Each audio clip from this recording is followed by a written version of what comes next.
Welcome to the Social for Brokers podcast. Today, I've got with me Lisa Stones. So Lisa is the operations manager at Mortgage First, and she's involved in the day-to-day running of the mortgage brokers. So the whole team, there's 43 of them, I think. So by the time this goes out, there might be a few more, you never know.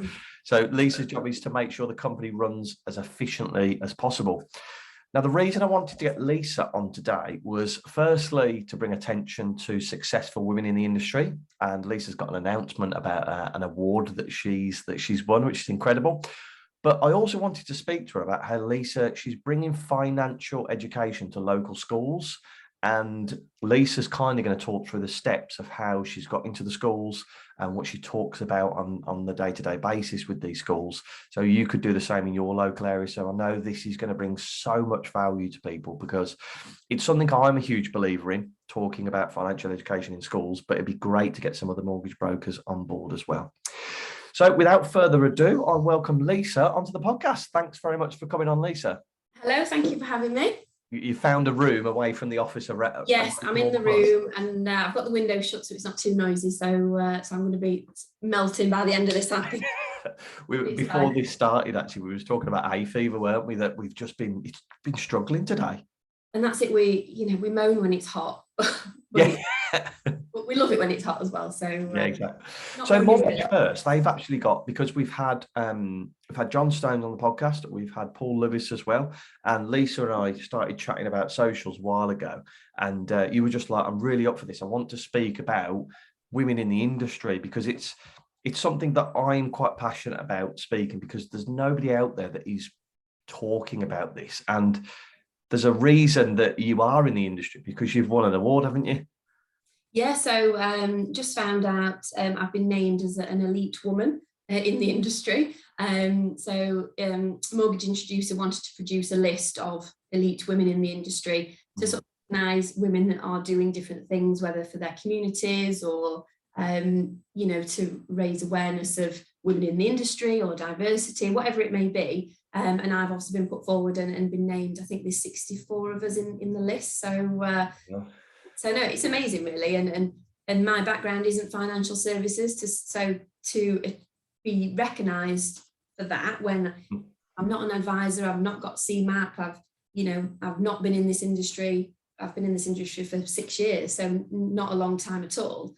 So it's amazing to be recognised. So you're obviously making an impact, and this is exactly why I wanted to get somebody like you on that's really passionate about the subject, because it just proves that there isn't just one way into the financial services industry. A lot of people might think you have to get your CMAP, do your mortgage broker appointment, sell protection, build a business. It doesn't happen like that. You can go in and you can actually run the business, because you've been in this kind of industry because you have those skills, don't you, from previous experience in other, and I'd love to talk about this because we were talking about this before you came on. Talk to us about how you started in work and how you've got into Mortgage First. So 16 Saturday job, TopShop, to fit around sort of college, and I stayed with TopShop all through university. I did fashion marketing at university, so that was kind of where I was aiming for at that point, to go into sort of the business side of fashion. And worked my way up to brand manager. So I went and supported the opening of, at the time we was opening Derby and Nottingham, we're turning into giga stores, they were called at the time. So there was not the mega store, they were the biggest stores in the country. So I went and sort of helped launch those stores. And then I left retail and set up my own wedding planning business. So a complete shift, change. I always wanted sort of my own business, and I felt like I'd reached my limit, I suppose, with retail, and it's got to a point, and I suppose thinking of what's happened over the last couple of years, I put myself back in retail and think, what situation would I be in now? So in some ways, I'm quite grateful for those choices I made back then. So I set up my own wedding planning company and did that for about 8 years, working with couples all over the country that wanted to come to Derbyshire to get married, and I'd sort everything out for them. And it was amazing when it was just John and I, and we had no kids. I could be at a wedding till midnight and it didn't matter. Once we started to think about family, and this actually coincided with John launching Mortgage First. So Right. first, John launched it in 2008, and it was just him for the first 5 years. So that's when I was still doing my weddings alongside that. Then we had our little boy.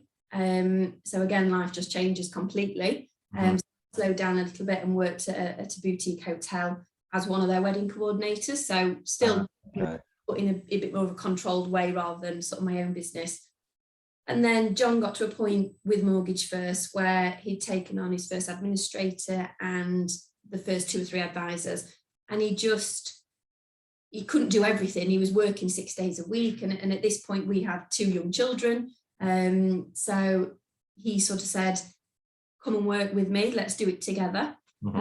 So I did quit my job and not looked back since. So my background isn't obviously financial services, but all the skills from retail and events, they're all transferable. So service, team management, organization, they're the same skills I had. I'm just doing them within financial services now. So yes, I'm not an advisor, and yes, I've not got the CMAP. And to be honest, it was maybe difficult initially because I was managing people who knew more than I did, and subjects, yeah. Wasn't an advisor and I wasn't an administrator, but I was managing those people. And it was quite hard initially, I'd say. But what I think John and I have both realised over the years is that being a leader, it's not about knowing everything or being good at everything. You find people and bring people into your company that are good at the things you're not. And that's exactly what we've done. Yeah. You know, things that we're both put our hands by, we're rubbish at that. We're not very good at that. But we know what we're not good at, and we stick with those. We stick in those lanes, I suppose. Stay, you know, it's the saying, stay in your lane and do what you're good at. So yeah, the skills, I've transferred them over, and sort of they've seen me through to where I am today.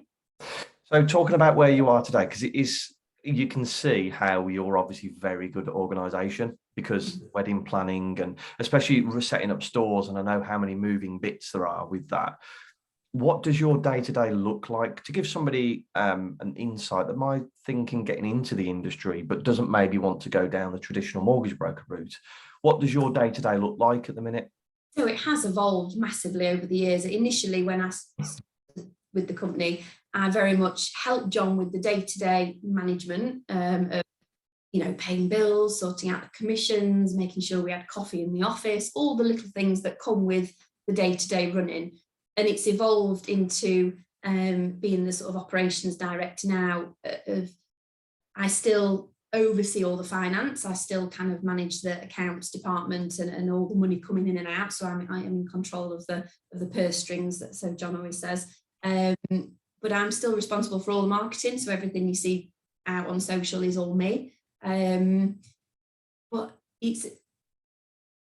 every day is so different. So today, spinning so many plates. It is, and you know, 1 minute I'm sorting out some commission sort of queries, then we're on a meeting with our network discussing sort of growth and the plans, and I'm catching up with our head of development, and we're looking at the onboarding, and I'm sorting out the contracts and the HR, you know, doing sort of HR elements of the business as well. But I am still the events organizer here, so I organise Christmas parties and our conference and our summer party that we have in July, the M1 Fest. So I'm still kind of going back to my event wedding planning days and pulling on all my old contacts to pull the event together. So, but yeah, we encourage entry-level people into our business that don't know the industry. They come in whether as an administrator or as an apprentice and sort of work their way up, and we teach them, and actually those people potentially are going to make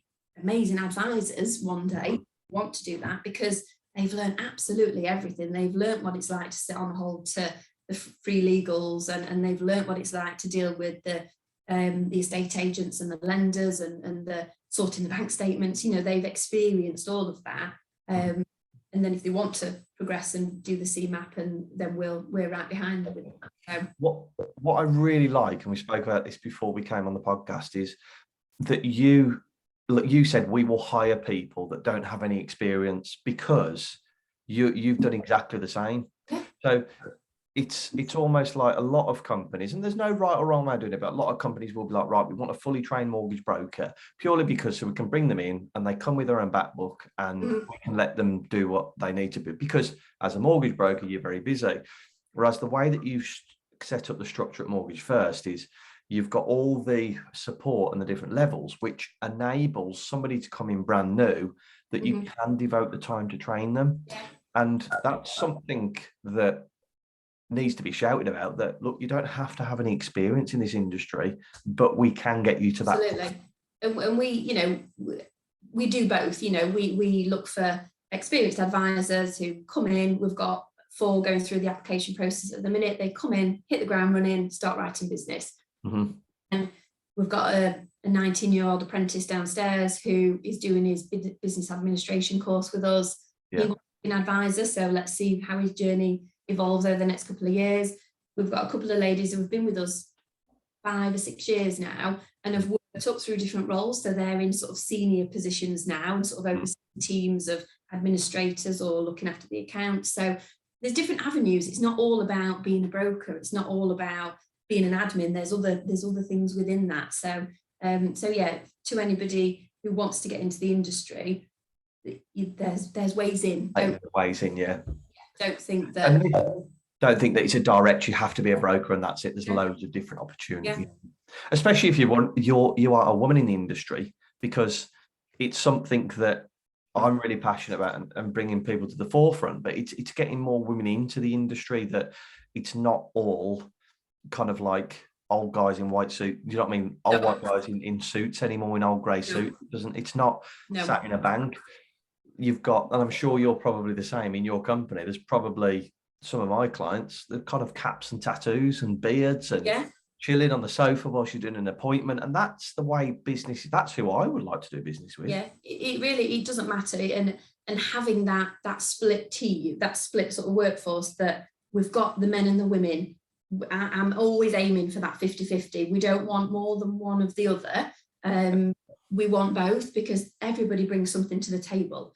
So, and actually at the minute, I think we've got a few more women than men actually on the latest headcount, but and it's women in all departments we've got here as well. It's not just, the women that are the admin and the men are the advisors. We've got some fantastic female advisors. We've got lads in the admin team, we've got senior managers, men and women, and that's what we want, and that's what we always I think this is how the industry starts to make the change. It's firms like us and lenders at the ground up encouraging women in and allowing them women to progress, and not putting the barriers up, and having women in the junior management roles or the sort of senior roles, that then eventually they're then the next generation of female leaders in the industry. It's got to start at the ground. It's got to start with grassroots. Let's encourage the females and the young girls leaving school. It's not, firms like us, we can show them that there are women in the industry. And I was at an awards do recently, and I was quite shocked actually how the ratio of men to women. There's so many amazing women in the industry that I've met, and there's some that I can't wait to meet, but it's so still male heavy. So. It is, it's that industry, isn't it?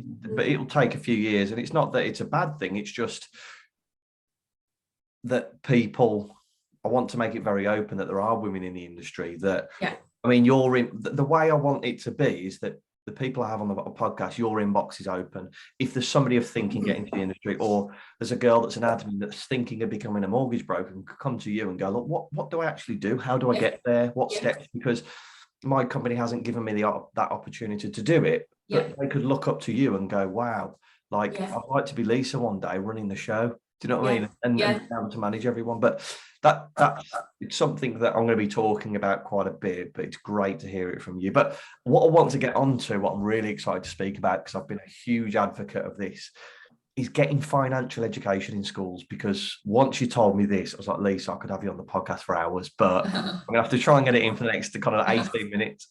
So talk about how did it start, and what do you do when it comes to finance in schools? think it's always been something I've wanted to do. Thinking back, I actually wanted to be a teacher when I was at school myself. It was always a career that I suppose a lot of youngsters, it's one of the only careers they were aware of at that stage. So I think I did want to be a teacher. And it was during one of the lockdowns that I kind of sat and spent, because obviously the world wasn't as crazily busy, so we kind of paused a little bit. So I sat and sort of wrote what might a lesson look like. When the world started to open up a little bit, I went to a networking event and met a head teacher at one of our local schools, got chatting to him and suggested my idea of a mortgage lesson at the schools, and it was like amazing. Put me in touch with his careers lead. They're called the lady who manages all their sort of careers and work experience, and I worked with her, developed the lesson, because I wanted to make sure it was pitched right, it had the right tone, making sure it the right time length, and what did the PowerPoint need to include, all these different things. I obviously had never done it before, so they were great in helping it sort of come to life. And then I delivered it, I think it was 2 years ago now, the first lot of lessons, and we did the whole year group. But we do it in classroom sessions, so it's a bit more interactive. So we've actually done some just last week at another local school, and we've actually taken over their maths lesson because we're tying it in. Okay, wow. But each school has actually done it slightly differently. So one school we took over their personal development lesson, so it was about careers and future planning. Another school had a life day, so we went for the whole day and did the entire year group throughout the day.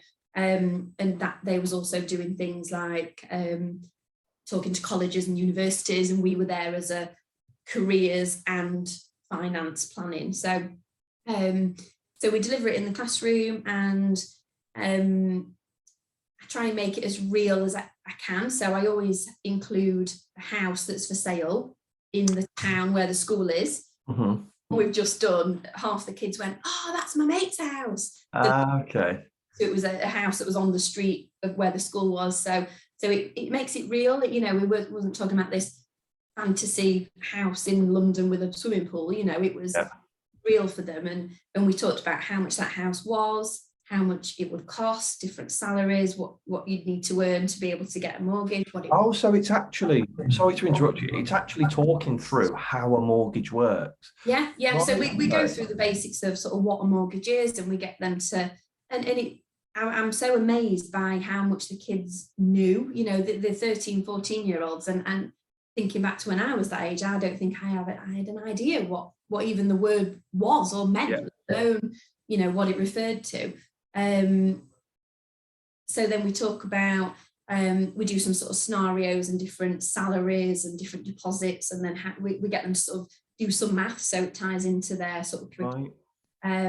Then we also look at financial implications of credit and not paying things on time, and you can just see their mind. They sit there, and some of them are messing about. There's always a few in every class that are at the back, but you can just see that it's sort of making sense to them. And the teacher recently, where we've just done it, said it just ticked so many boxes, because it's tying into maths and real life maths and finance, but it's also that sort of aspirations of, at the end of the lesson we go on Rightmove and we look at houses for sale, and we know we're silly and put the budget to nothing, and that we're looking at 50 million pound houses, but raising those aspirations to say to the kids, well, that's great, but this is how much that would cost. Feel for them, and you can really see that it's sort of hopefully sinking in. But even if, and I've said this every time, even if just a handful of kids remember something I said, and they don't miss the mobile phone payment, and the little things. And I said, that's the first piece of credit that you'll probably have, is a mobile phone on contract, and just making it real for them as it can. So that's really, I love that it's real life examples, because I thought before coming on this podcast, it was you stood up at the front of the class and went, right, this is what a mortgage is, this is what it does, this is what you need to do, etc., etc. And for kids that can be quite boring, but what you're actually doing is you're bringing it to life. And well, that's what the best teachers always did, wasn't it? That's why you'd always enjoy chemistry so much because they blow stuff up at the front of the computer. Absolutely. You know what I mean? It's real life learning and using. But that's it. At the end of it, we're house shopping, you know, and we're putting into locations, and we're looking at houses, and then they go, oh my gosh, why is that one that much? And we discuss average house prices as well, and the faces. I always get them to all guess what the average house price is in the UK, and the range is ridiculous. You know, some are saying 3,000 and some are saying 3 million. So, you know, but the majority of sort of thereabouts, but they can't quite believe it as well when we say, at the minute it's just under 300,000 on average. It's crazy, you know, so really, that's it. We just try and make it as real as possible, and the fact that myself and I always take a colleague with me, and there's the two of us that go, it's been women every time.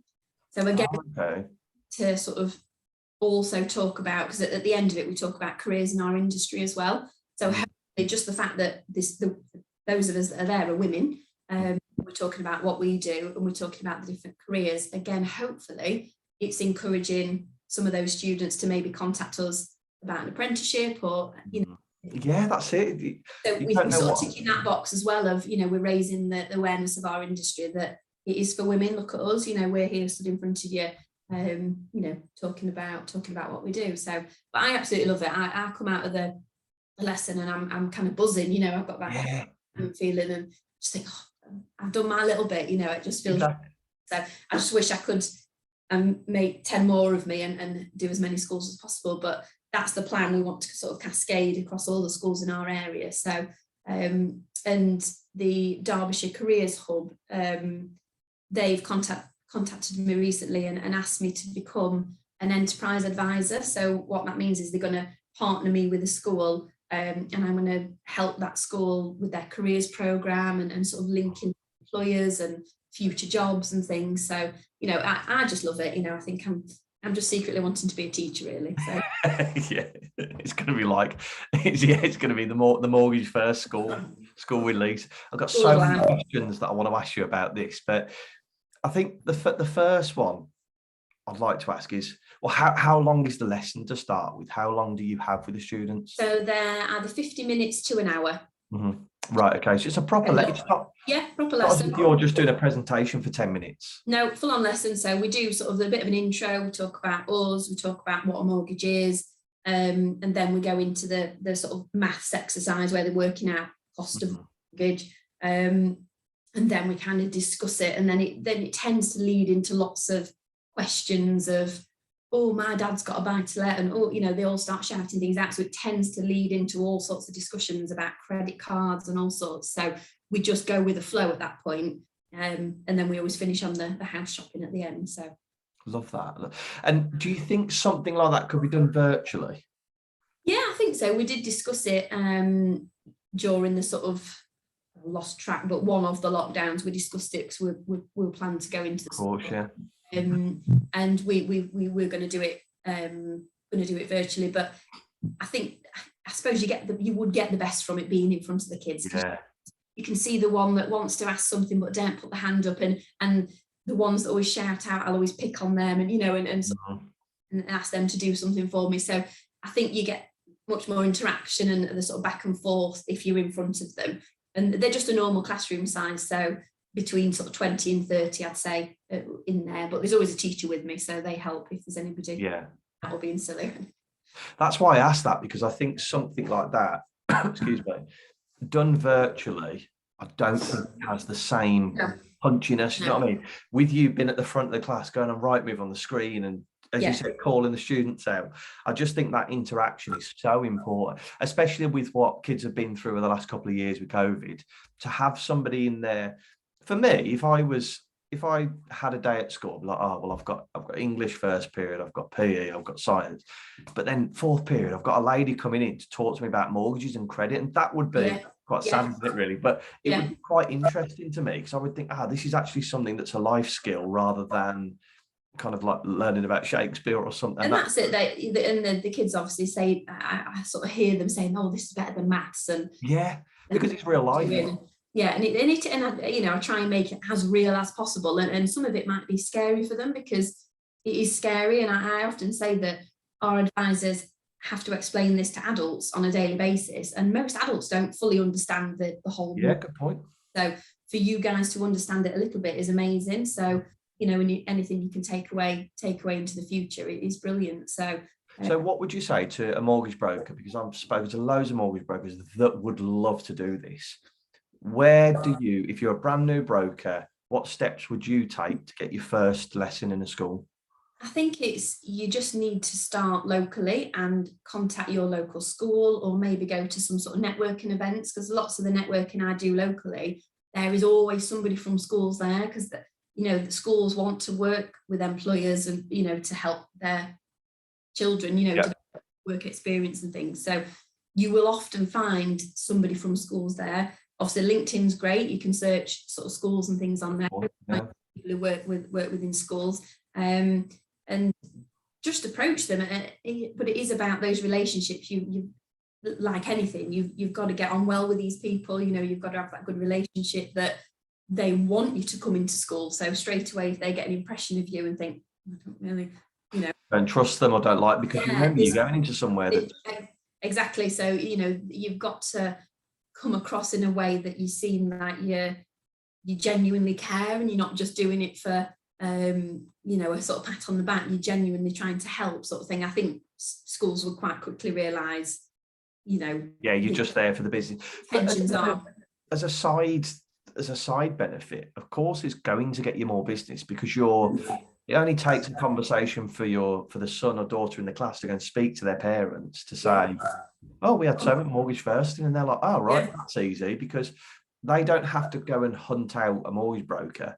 They know that somebody has been in the school, that the school trust to teach their children. Well, that's the mortgage company I'm going with, compared to Smith's Mortgages, who I've never really had any dealings with. And that's it. There's no financial gain to us. It was never about, earning something from the schools or anything. That's not what you go into it for. But naturally, as a byproduct, yes, it's a great story to talk about. We got through for the NatWest Local Hero Awards because of it. I presume it's had an influence on the Elite Woman Award that I've got through for, because they're all things that they do good, aren't they? It's a great thing that we're doing. But actually, funny enough, the school I was at recently, at the end of the lesson, the teacher said, "I'm actually using you for my mortgage," and he named it. I said, well, what a small world. And he'd come through one of our local estate agent partners. So and the thing is, you're in there, that all the teachers in that school, well, the majority will need mortgages. If you're visible every 2, how often do you do these classes, Lisa? So we've done, over the last 18 months, we've been to 4 schools now. So because we're doing it for the year group, we tend to, so my colleague and I was there last week, and we were again there this Friday.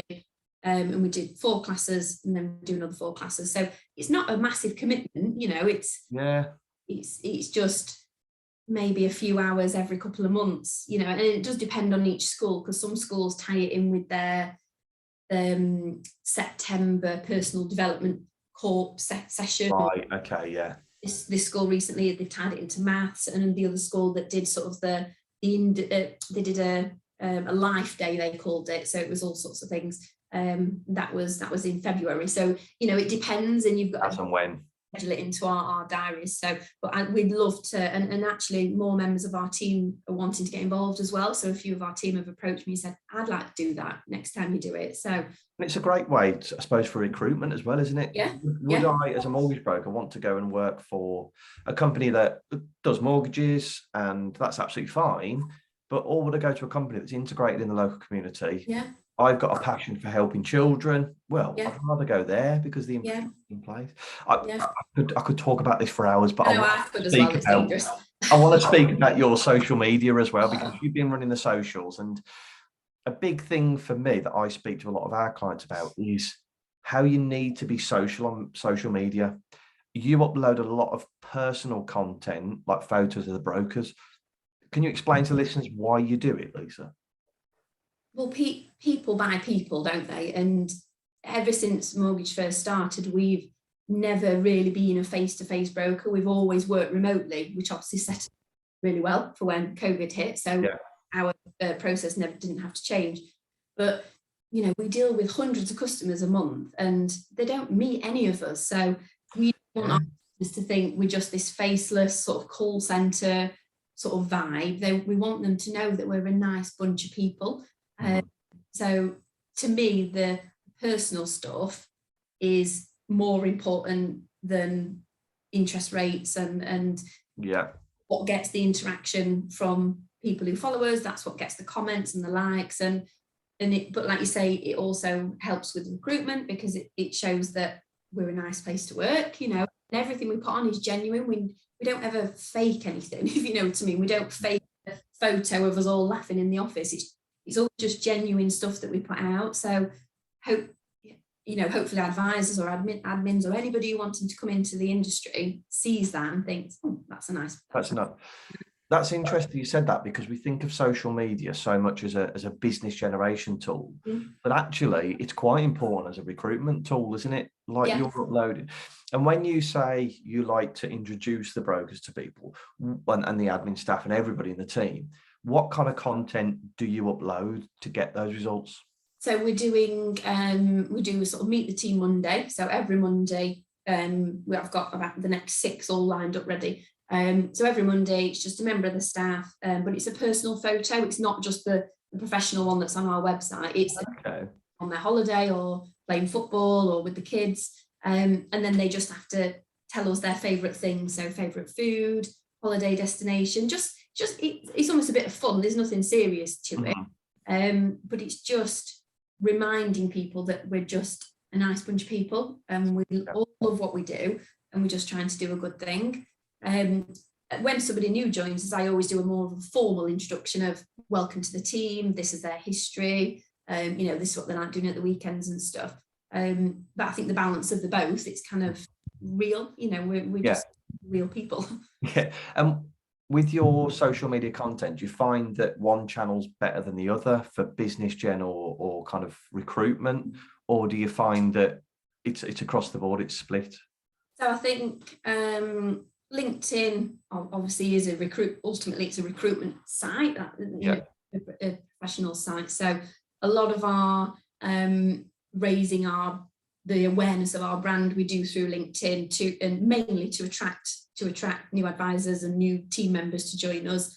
For customers, and yes, actually we do generate business through LinkedIn as well, because people who you naturally connect with, whether they're in our industry or not, need a mortgage at some point. So, it's the same sort of principle. But customers, ultimately, it's the Instagram and the Facebook that we use to talk to the customer. We use the tone slightly because we talk more industry on LinkedIn and we talk to the customer on Instagram and Facebook. And do you find I prefer Instagram? Personally, I prefer Instagram now. I think Facebook. That's what I was going to say, because you're quite big on LinkedIn personally, aren't you? But I suppose that's for you from a business point of view. Yeah. Do you prefer Instagram as an actual channel to consume content?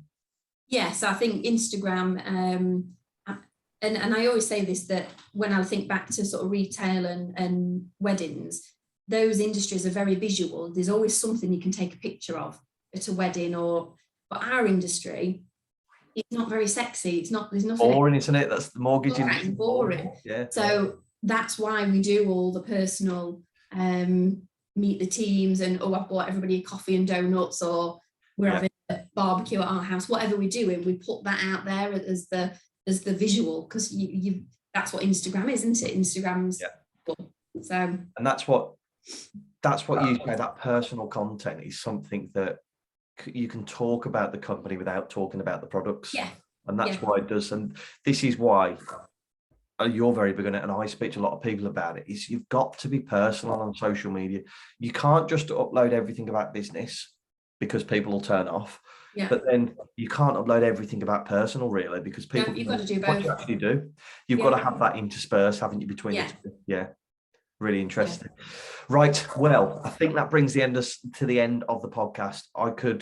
If anybody does want to speak to Lisa about the schools, there's so many more things that we could have spoken about, but I wanted to keep it quite within this half an hour time range. But please, I'm sure Lisa would love to speak to people about it, because you can tell you're really passionate. It's not as if you just turn up and have a presentation and do your 10 minutes. you are talking about maths, you're giving them shopping lessons, you're talking about credit. That's one thing I didn't say actually, is in this age now where you can do everything on buy now, pay later, it's to encourage those people that buy now, pay later isn't, you've still got to pay for it. Yeah. It doesn't go away. And that's it. It's not, you know, and we do talk about that, and we talk about car loans and mobile phone backs, and just to make it real, and the things they will do the first, you know, when they turn 18 or whenever they start to have those first pieces of credit, you know, just so they're thinking and thinking of what those implications might be 15 years later when they want them to get a mortgage. And it is hard when you're that age, because you don't think to the future, do you? But I'm sure there will be many people of our age thinking, I wish I would have just known X, Y, Z when I was in my early 20s or in my late teens, and I would now be on the property ladder, or I would now have savings, you know. So hopefully if we've just planted a seed with a few of them, then you know, that's great. That's all. Planting that seed, isn't it? Lisa, thank you so much for coming on the podcast. I really, really do appreciate it. And anybody go in there, drop Lisa a message. I'm sure she'll talk you through what success she's had with the schools. But as a thank you, I'd like to donate £10 to a charity of your choice, Lisa. So which charity would you like us to donate to?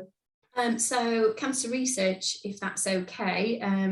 You may have seen on social media, a group of us did the Pretty Mudder not long 5K, so we got very muddy and ran around an obstacle course, and you know, to raise a bit of it, yeah. So yeah, a donation to that would be brilliant. Fantastic. I'll make that donation. And congratulations on your award. It's thoroughly deserved. From listening to what you've been doing in the industry, it's incredible. Please connect with Lisa and have a chat. I think you'll realise both Lisa and I love to talk, so I'm sure you'll have a good conversation with her. Awesome. Thank you so much for coming on, Lisa. I really appreciate it. No, thank you for having me. It's been great. Thank you. Bye-bye.